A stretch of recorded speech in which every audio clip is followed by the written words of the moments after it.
Hello and welcome to Bedtime with Bird. I'm Courtney Dawn. Our hearts ride with you. We are birds on the same wind. Let's get started with our first story tonight. You might not know this, but right next to me is a very sleepy noodle. I hope he stays sleepy. Here's our first book tonight. I Love You, Stinky Face. Written by Lisa McCourt. Illustrated by Sid Moore. Are you ready, boys and girls? I'm so excited for our first book. I think it's gonna be our new favorite. Oh, there went our noodle. Oh, there he goes. Stretching. Oh, Noodle. Take your time, please. The boys and girls would love to wait for you. He's gonna rest right on the floor. What a good spot, Noodle. Here we go. I love you, my wonderful child, said Mama as she tucked me in. But I had a question.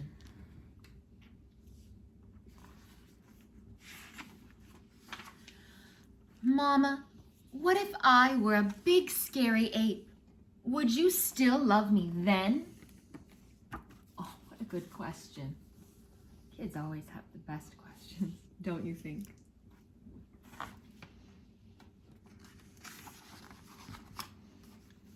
If you were a big scary ape, I would comb your whole hairy self to make sure you didn't have any tangles. And I would make your birthday cake out of bananas, and I would tell you, I love you, my big scary ape. Oh, what a good mama.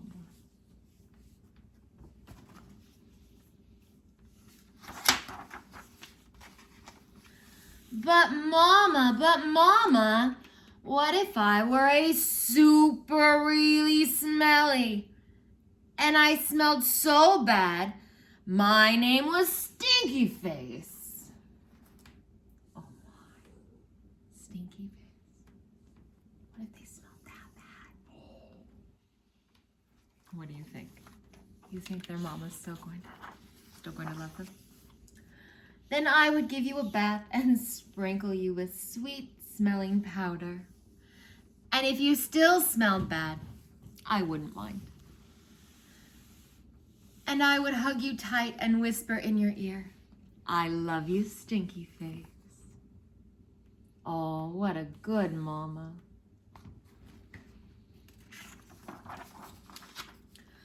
But Mama, what if I were an alligator with big sharp teeth that could bite off your head? Oh my goodness. Very scary.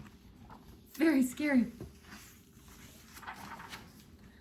Then I would buy you a bigger toothbrush for your big teeth and make sure that you brushed them every night so they'd stay strong and healthy.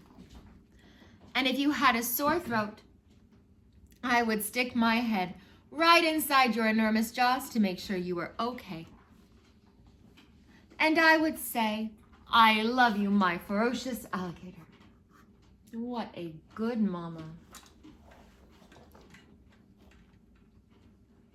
See, mamas love our babies no matter what. But Mama, what if I were a terrible meat-eating dinosaur with razor-sharp claws that ripped my sheets to shreds every night while I slept? Oh no, boys and girls, what do you think? What do you think? What do you think, friends? What do you think? Then I would give you plenty of meat to eat, if that is what you liked. And I would sew your sheets back together every day because, after all, ripping them would be an accident. And I would tuck you into your newly mended sheets every night and say, I love you, my sweet, terrible dinosaur. Oh, what a good mama.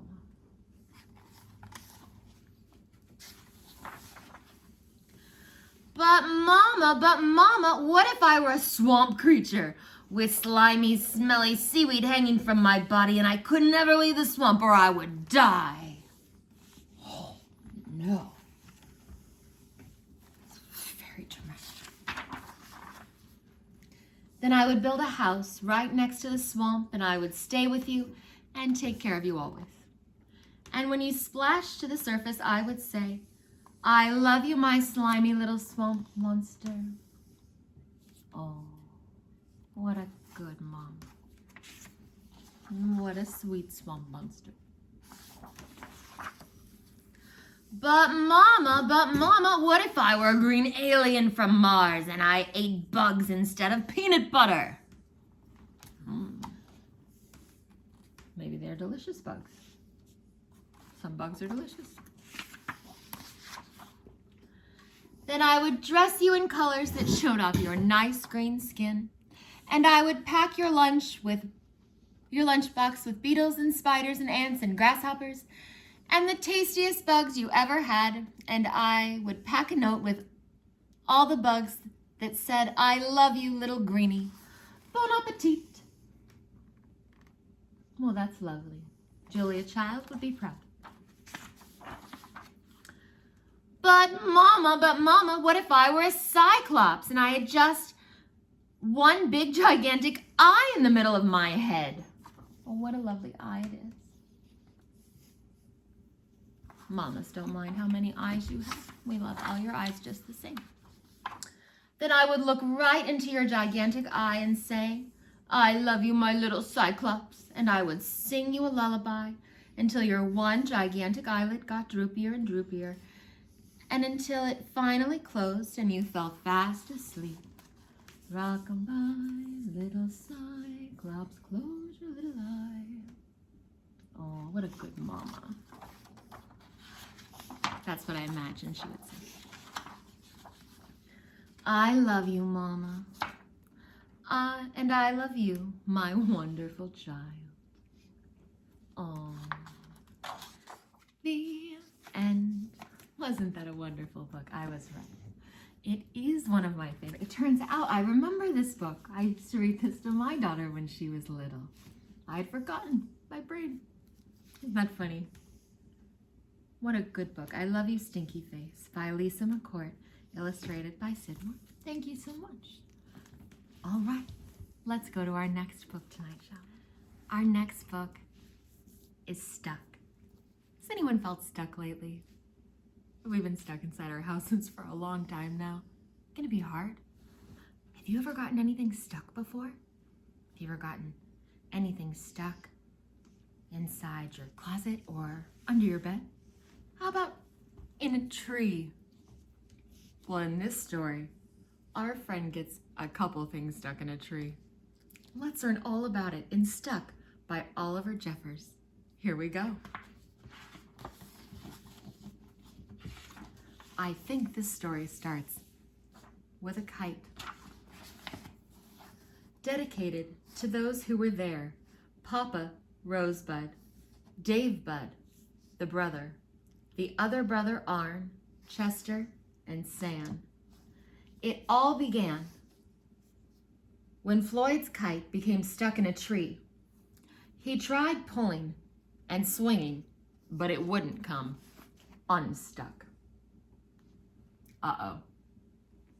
I think disaster follows. What do you think? Well, they wrote a book about it, so something happened.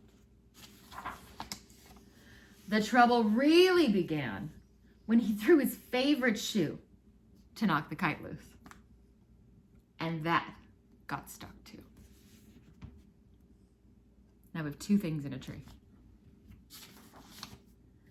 So he threw up his other shoe to knock down his favorite one, and unbelievably, that got stuck as well. I wonder what made one his favorite, but the other one not. In order to knock down his other shoe, Floyd fetched Mitch. Mitch must be his cat. I wonder if his cat is good at fetching things. Normally dogs are good at fetching things. Maybe his cat's good. Oh, his cat's in the tree now. Cats get stuck in trees all the time, but this was getting ridiculous. Floyd fetched a ladder. He was going to sort this out once and for all. A ladder seems like a good idea, doesn't it? I think so. And up he threw it. Oh, Don't throw the ladder. You should climb the ladder. Climbing seems like a much better idea. I'm sure you can guess what happened. Well, yes, now it's stuck. You should climb the ladder. Don't throw it. The ladder was borrowed from a neighbor and would definitely need to be put back before anyone noticed. Oh, he swiped it. He should have asked. That's silly. And in order to do so, Floyd flung a bucket of paint at it. I think Floyd makes some poor decisions. And wouldn't you know it, the bucket of paint got stuck. Then Floyd tried. Oh, boys and girls. Floyd is kind of a disaster, I think. This is a series of very unfortunate events. A duck to knock down the bucket of paint, a chair to knock down the duck, his friend's bicycle to knock down the chair, the kitchen sink to knock down his friend's bicycle, Floyd's front door to knock down the kitchen sink. Floyd is very strong. This is what I've learned. Not many people could throw this many things into a tree. The family car, oh, and now wait, we are unbelievable now. A family car, I can't lift a car, to knock down their front door. Hello? Did you get up here the same way? Oh, look, there's a man. There's a man in the tree. Can you see that, boys and girls? A man is in the tree. That'd be alarming to all of a sudden find yourself in a tree. The milkman to knock down the family car. It's a mighty milkman if he's going to knock a car down. An orangutan to knock down the milkman, who surely had somewhere else to be. Well, he's a busy orangutan, is he? Do orangutans have busy schedules? I've never known an orangutan.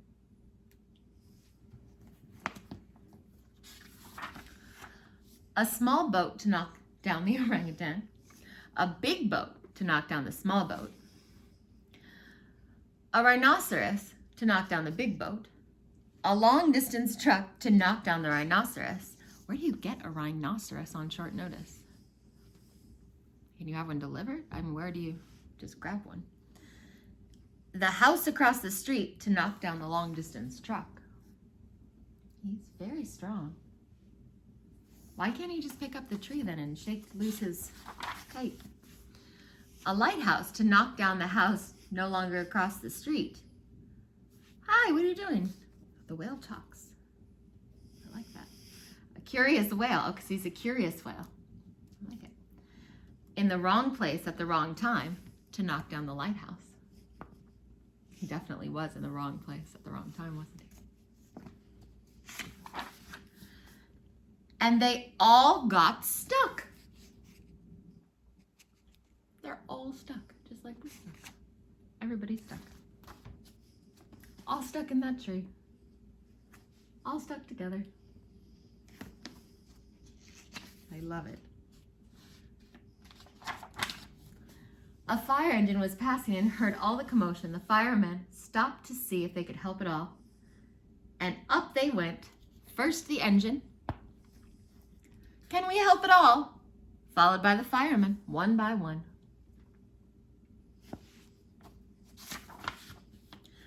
And there they stayed, stuck between the orangutan and one of the boats.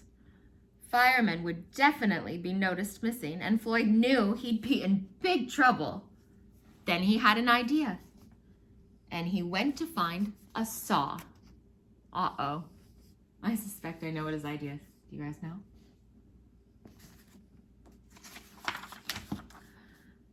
He lined it up as best he could, and he hurled it at the tree. Oh, Floyd, stop throwing things at that poor tree. Guys, what happens when he throws things at the tree?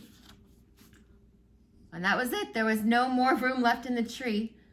And the kite came unstuck. Oh, it worked. Pop. That was luck. Floyd was delighted. He had forgotten all about his kite and put it to use immediately, enjoying the rest of his day very much. Floyd. My goodness. That night, Floyd fell asleep exhausted, though before he did, he could have sworn there was something he was forgetting. Oh, a couple somethings, I think.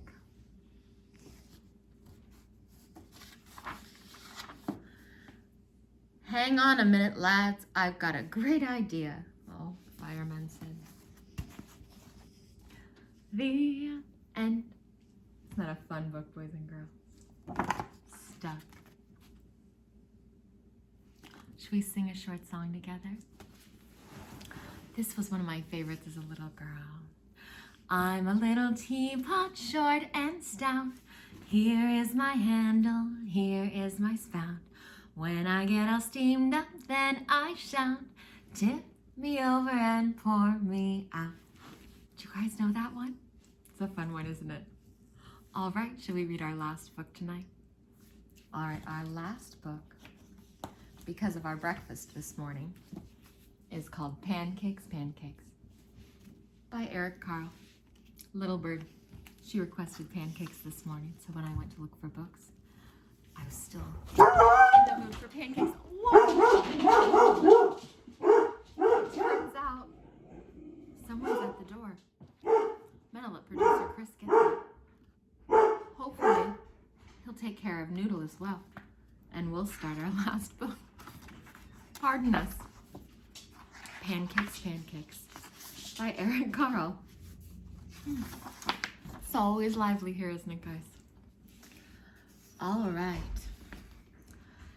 Kiki-riki, crowed the rooster. Jack woke up, looked out the window, and thought, I'd like to have a big pancake for breakfast. Doesn't that sound delicious? Jack's mother was already up and busy. Mother, said Jack, I'd like to have a big pancake for breakfast. I am busy and you will have to help me, she said. Oh, Noodle. How can I help? Asked Jack. We'll need some flour, she said.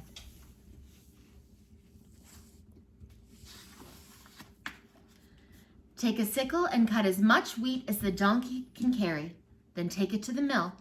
The miller will grind it into flour. When Jack had cut enough wheat, he put it on the donkey's back and took it to the miller. Look at those amazing pictures, aren't those cool? Can you grind this wheat for me? He asked. I need it for a big pancake. First we must separate the grain from the chaff, said the miller. He gave Jack a flail and spread the wheat on the ground.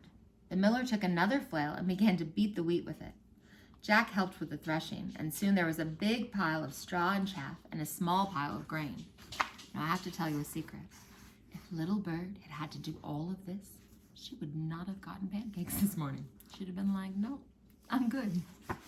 She'd not do any of this for pancakes. This is a lot of work for pancakes, isn't it? The miller poured the grain on top of a large flat stone. On top of it was a round millstone connected to the water wheel on the outside. The water wheel turned round and round, turning the millstone round and round too, to grind the grain into flour. At last the miller handed Jack a bag of flour. All of that just to make flour for one pancake. My goodness, so much work. Here's the flour, shouted Jack. Let's make a pancake. But his mother said, now we need an egg. Jack went to the black hen and fed her some grain that had slipped into his pocket while he'd been threshing. Cluck, cluck, said the black hen and went inside her hen house. Then she said, cluck, cluck, once more, and laid an egg. Well, that was kind of her, wasn't it? Here's an egg, shouted Jack. Let's make a pancake. Jack went to the spotted cow. But his mother said, now we need milk. My goodness. Jack went to the spotted cow and began to milk her. Moo, moo, said the spotted cow as milk squirted into the pail. Oh, this poor child. He's like, I just want a pancake. Please give me a pancake. Little Bird would have never lasted this long. Here's the milk, shouted Jack. Let's make a pancake. But his mother said, we need some butter. Oh, this is a trick. Anyone ever churned butter before? No? Aha, watch this. Here we go. Jack got the butter churn and he held it between his knees. His mother scooped the cream from the top of the milk and put it into the butter churn. Jack pushed the churn handle up and down and up and down. Finally, and the finally, boys and girls, is a very, very long time. It's used for a very long time. Finally, the cream churned into butter. Here's the butter, shouted Jack. let's please make a pancake. Please, I'm sure he said, pleading for a very long time. But his mother said, we need to build a fire. His mother was laughing, I think. Jack went to the woodshed and brought some firewood. This is a long time for a pancake. My daughter would have never lasted, boys and girls. One pancake. This poor child, one pancake. Jack, you're an angel. I don't know, I would have lasted for a pancake this long. Here's the firewood, shouted Jack. Let's make a pancake? But his mother said, wouldn't you like to have something sweet on your pancake? So Jack went to the cool cellar and pulled a jar of strawberry jam from one of the shelves. Oh, thank goodness his smart mother already made that jam earlier that season, or season before. Smart mommy. There he is. Look at all those preserves they already put up. Smart planning. Here's the strawberry jam, shouted Jack. Let's make a pancake. In the kitchen, Jack's mother had filled the table with the flour, the egg, the milk, the butter. There was also a mixing bowl, a cup, a wooden spoon, a ladle, a frying pan, a plate, a knife, fork, and spoon, and a jar of strawberry jam. Oh, look at all of those wonderful things. And his mother said, put a cupful of flour into the bowl and break an egg into the flour and stir. Pour a cupful of milk over the flour and egg and stir again until the batter is smooth without lumps. Jack's mother heated the frying pan over the fire and added a piece of butter. The butter melted fast. Then she said to Jack, now pour a ladle full of batter into the hot pan. You know what Jack's mother's doing? She's making a man out of this little boy. That's what she's doing. Smart mommy. I like his mom. After a minute or two, she looked at the underside of the pancake. It was golden brown. Now watch, she said. I'll turn the pancake over. Ready? Ready, shouted Jack. Flip, said his mother. Up and over went the pancake high into the air and landed right in the pan. In another minute or two, the pancake was crisp on the other side as well. Oh, look at that. What an independent person.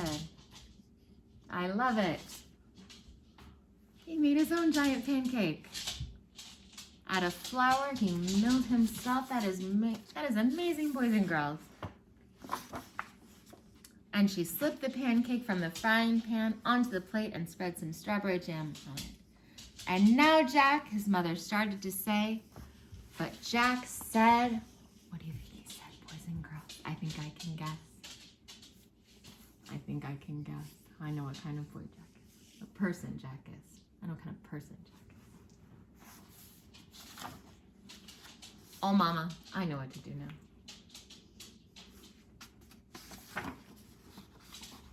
Where am I? And oh, what a delicious book. I loved it, boys and girls. Did you love it? It was my favorite. Well, that I read right now. What about you? Did you love it? I loved spending this evening with you, boys and girls, and everybody out there. All of my wonderful people, thank you so much for spending this evening at Bedtime with Bird with Miss Courtney Dawn. We appreciate the time that you spend with us. It just warms our heart. Where should we spend our dreams tonight? I think tonight, let's spend it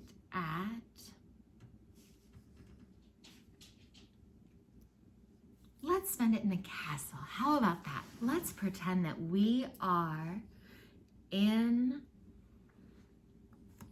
a castle in the sky, fighting dragons, or dancing with them, whichever you prefer. Maybe you want to battle dragons and maybe you want to dance with them. I don't know. I'm going to be a princess because I feel like a princess tonight.